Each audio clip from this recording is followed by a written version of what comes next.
Hello everyone, I've just got home with my new Seiko. This is my fourth Seiko. I've really started to get into Seiko dive watches. This is my fourth one now. I first started off with the SKX. I've had this for about nearly 6 years now, a really good watch. And then I bought the Monster second generation and the Prospex GMT together. Really good watches, very happy, especially with this one, very happy with this one. If you want to see a review on them both, if you just click on the either side of the picture, it'll open up in a new window and you can watch it later. So this is what comes in the box.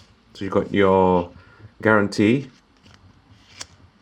and even checked the guarantee actually. So I don't think they've stamped it. I try whenever I buy a watch, I try not to have it stamped.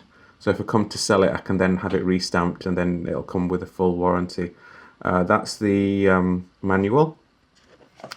So as the title says, this is the Seiko Prospex Baby Tuna, the SRP637K1, or also known as the Monster Tuna, or some people call it the third generation Monster, which is a bit strange because you can still buy the first generation Monster and obviously the second generation. So I don't know why they call it that, but so it's on a stainless steel bracelet.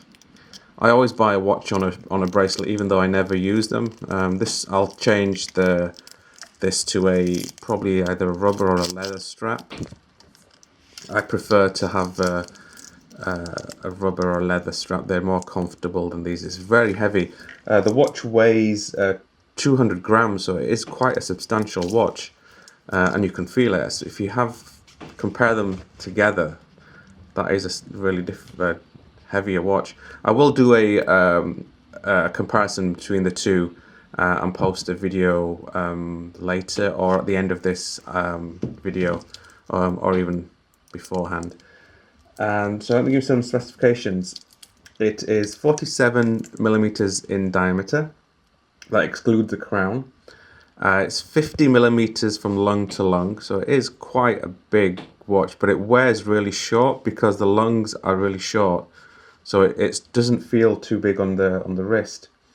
It has the same movement as the second generation Monster, which is the 4R36 movement, which is hackable. It's got a Hardlex crystal glass. It's solid stainless steel with a brushed stainless steel shroud, and also the bracelet it's a mix of brush and polish,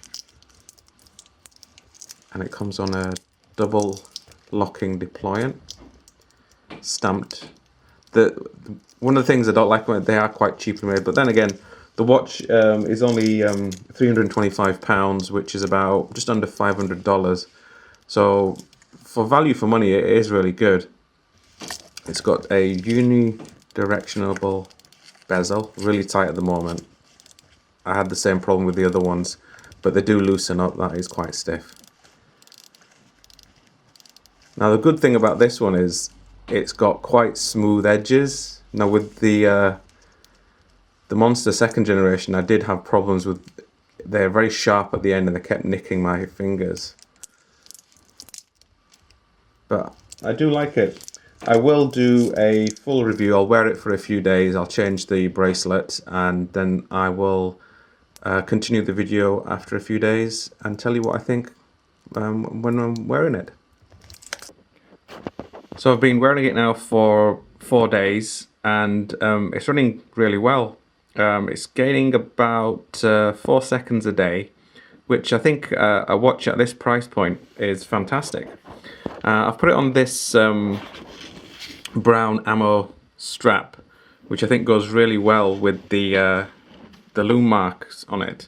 There's sort of a greenish tint to them both, so it looks quite good, I think.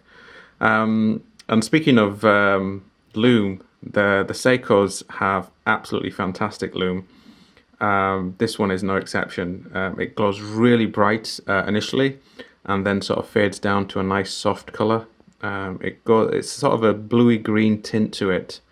On the dial, they've gone back to the first generation type markers, these sort of rectangular markers, which I prefer compared to the tooth marks of the second generation. I think these are a lot better. I don't like the fact they've put these minute markers on there, like 5, 10, 20, 25. I don't think it's necessary. I think it just sort of clutters the dial a bit. I'd rather they didn't have it. So on the dial you've got the Seiko Prospex new logo, automatics diver 200 meters, and that's about it. Now, one of the problems that I don't like about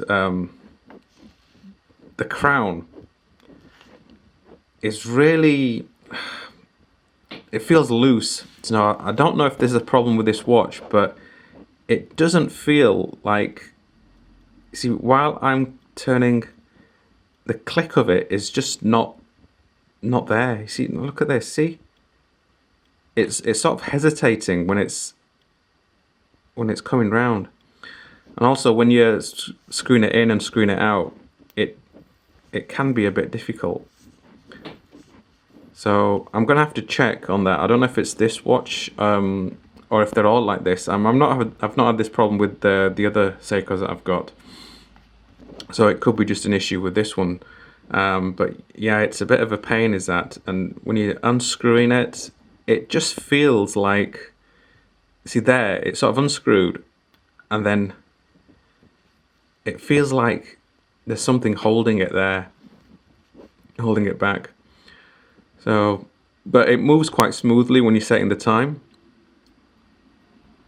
So you can see it just glides across, but it's just setting the date and also screwing the crown in and out. Just doesn't feel right. I do like the fact they have the crown at the 4 o'clock position, because I wear my watch quite low down on my wrist. So when a crown is on this side, here at 3 o'clock, it always digs into my wrist. Being here, it doesn't, so that's quite good. It's really well in there as well, so it's protected, but again, when you try to unscrew it and get your fingers in there, it can be a bit of difficulty. And I don't like the pattern they've got on it. The pattern they've put on the other Seiko Monster is a lot better. Drilled lungs on this, which is fantastic. So you can change your straps really easy. It's much better than putting a toolbar in there and hack away, get your strap off. You can damage your straps. One of the problems with, I don't know if it's a problem with Seiko. Some people say it's not a problem. Some people say it's good. I do like the fact that they have these really thick bars, which are great. They're nice and strong. And this is a regular toolbar. Not toolbar, sorry. Spring bar, I should say. There we go, spring bar. The fact that these are so thick, when you're putting another strap on, you can't damage the strap because the holes in most straps are quite small. So trying to fit a spring bar, which is probably double the size of the hole, you can damage it. You can rip the top end of the strap, or it just won't fit. And you can struggle, then you could damage the spring bar. So if you're looking for a new strap for it, you must try and make sure that the hole is large enough for the actual bar, or else you could be just wasting your time. The bezel is very stiff. One of the things I did say on my other videos with the Prospex GMT is I don't like the fact that when you're turning the bezel, you're only gripping half the bezel. See, normally the bezel, you could grip it from right there, but this one you've got to sort of grip from the top. And you see, I'm having real difficulty. And it is very stiff at the moment, and hopefully it'll loosen up. I mean, as I'm turning it, it's getting looser and looser. If I do use this a lot, the timer on it, so it should get loose as time goes on. But that's the only downside to having one of these shrouds. I'm not quite sure if it's a bit of a gimmicky thing. Do you actually need a shroud? It does look quite cool, but whether or not it's necessary, I don't know. So I like the look of it. So I guess they've sort of got me out with the gimmick, if it is a gimmick. And I suppose it does protect it, but if it's... I don't know. I don't know. But it is stainless steel, unlike earlier models where they made them in plastic. And it's got this gloss finish to it. Sorry, matte finish to it, I should say, not gloss. Yeah, it's the watch is matte and gloss, so you've got gloss polished here, and then it goes to matte. On wrist, the watch wears really well. Considering this is a 47.5mm watch, it doesn't feel like that. It feels more like a 42mm. It is very tall. I think, did I say it's 14mm tall? So if you're thinking of wearing it with a long sleeve shirt, you might find it a bit difficult. But if you've got smaller wrists like I have, you won't have any problems whatsoever. Like I say, I wear mine really low to the bottom of my wrist, and as you can see, the crown isn't digging too much. I mean, if it was at 3 o'clock, it'd be digging right into my wrist. So it's very, very comfortable, and you won't have any problems wearing it if you wear it a little bit higher either. So that's my new Seiko diver's watch. Thank you for watching.